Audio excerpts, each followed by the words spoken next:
Bonjour et bienvenue à Maya et Ian en voyage.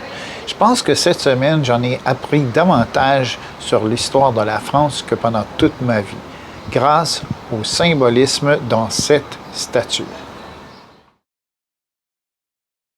Si vous êtes amateur d'histoire ou de géographie, que vous aimez tout simplement le symbolisme des choses ou la culture générale, cette vidéo est pour vous. En plein centre de Paris, dans la place de la République, on retrouve la statue de la République.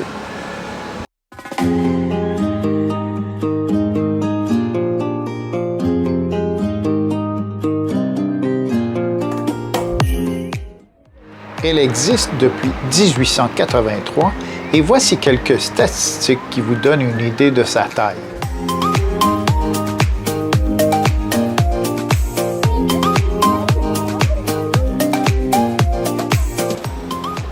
Selon Wikipédia, elle est composée d'une allégorie de la République en bronze de 9,5 mètres de hauteur. C'est la statue de la Marianne qu'on voit érigée sur le pédestal en haut. Et le bas de la statue est de 15,5 mètres de haut. Et le diamètre est d'environ 13 mètres au niveau du sol.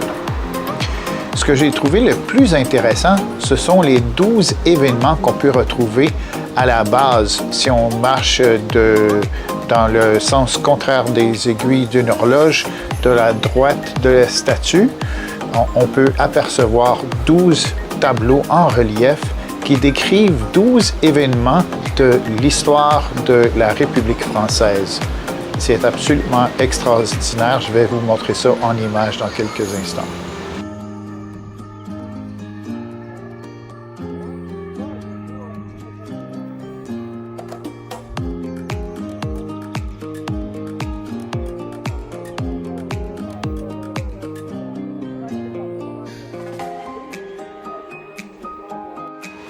Il y a un bel article que j'ai trouvé dans Paris Zigzag qui décrit les 12 événements dont je vous parle.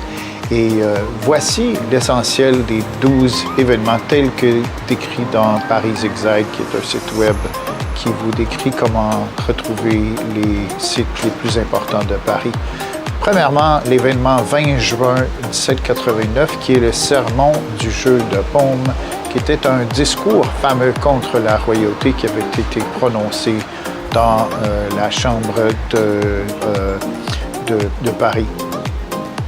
Le 14 juin 1789, la prise de la Bastille, qui est une prison royale que le peuple avait pris finalement, et ils avaient réussi à libérer des gens qui étaient emprisonnés dans cette prison-là.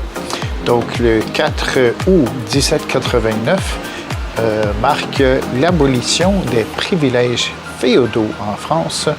Et le quatrième tableau qui est représenté ici est le 14 juillet 1790, qui était la fête de la Fédération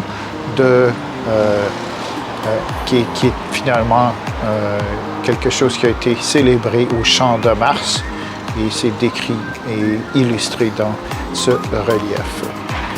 Ensuite, les 4 prochains tableaux sont composés de, premièrement, le 11 juillet 1792, la proclamation « La patrie en danger », une proclamation fameuse.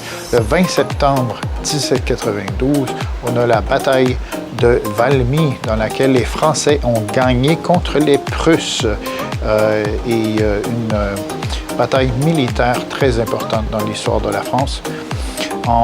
Le 21 septembre 1792, l'abolition officielle de la royauté en France, mais on va apprendre que c'est pas fini, les rois en France après 1792.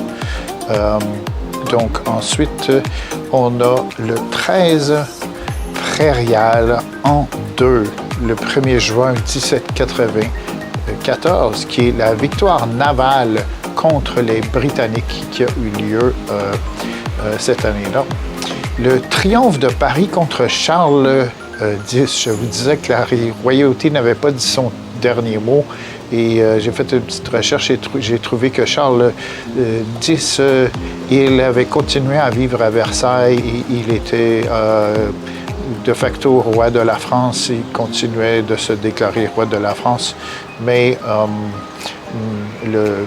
Paris, finalement, s'est révolté encore une fois contre Charles X et ils ont gagné le 29 juillet 1830.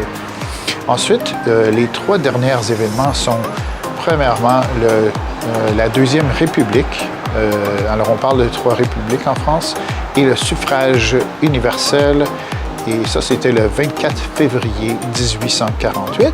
Le 4 septembre 1870, la proclamation de la Troisième République.